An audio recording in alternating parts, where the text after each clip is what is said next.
প্রিয় শিক্ষক বন্ধুগণ, আসসালামু আলাইকুম ওয়া রাহমাতুল্লাহ।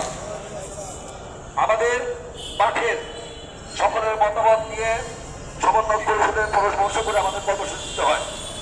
আপনারা জানেন গত বৃহস্পতিবারে অনাকাঙ্ক্ষিত ঘটনার কারণে হয়তো সাপে বড় হয়েছে,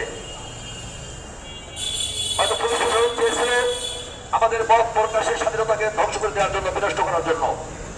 সরকারের মধ্যে বিগত ফেসিবাদের দোষররা রয়েছে, কামটিমারা দালাল আছে, যারা অতি উৎসাহী পুলিশ কর্মকর্তা এবং প্রশাসনের লোকজন আছে, শিক্ষা মন্ত্রণালয়, অর্থ মন্ত্রণালয়ে অনেক কামটিমারা দালালরা আছে, যারা বর্তমান সরকারের জনপ্রিয়তায়, বর্তমান সরকারের সফলতায় তারাই সারিত হচ্ছে।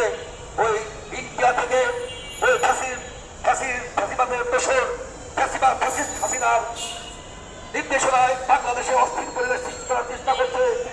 আর উদর্চের বিপুলের ঘাটে চাপানোর জন্য অনেক শিক্ষক, অভুক্ত অবৈধ শিক্ষকদের গাড়ি সাথে চাপানোর চেষ্টা করা হচ্ছে। আমাদের শান্তিপূর্ণ প্রোগ্রামে বাধা প্রদান করেছে, শিক্ষকদের বাধ্য করা গ্রেপ্তার করেছে।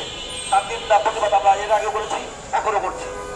আমরা সবসময় শান্তিপূর্ণ আমাদের অবস্থান কর্মসূচি আমরা বিশ্বাস করি। মাঝে মাঝে কর্মসূচি দেই, কারণ সরকারকে একটু কাপড় দেওয়ার জন্য, একটু ঝাঁকি দেওয়ার জন্য।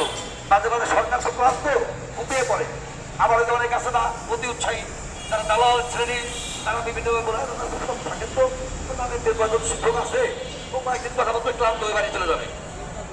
আমি মনে করি আমাদের মাঠের লোকজন যা আন্দোলন, যাই বিক্ষোভ, যাই বুক থেকে দিয়ে তারা জীবন দেওয়ার জন্য, যেহেতু মন্ত্রণালয়ে একটা মিটিং ডেকেছে, আমি মিটিংয়ের চিঠিটা নিজে দেখি নাই, কিন্তু দেখেছে যে আগামী মঙ্গলবার দিন, আগামী 18 তারিখ বৃহস্পতিবার, আগামী 18 তারিখ বৃহস্পতিবারে এমপিও কমিটির সকাল 11টা মিটিং আছে।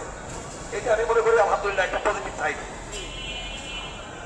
এবং আমরা চেয়েছি যে মাদ্রাসা এবং কারিগরির গণবিজ্ঞপ্তি প্রত্যেকের আবেদন দিতে হবে, এবং জেনারেলের যে 3615টা প্রতিষ্ঠান আবেদন করেছি, সেই আবেদন আর নতুন করে নেওয়া যাবে না।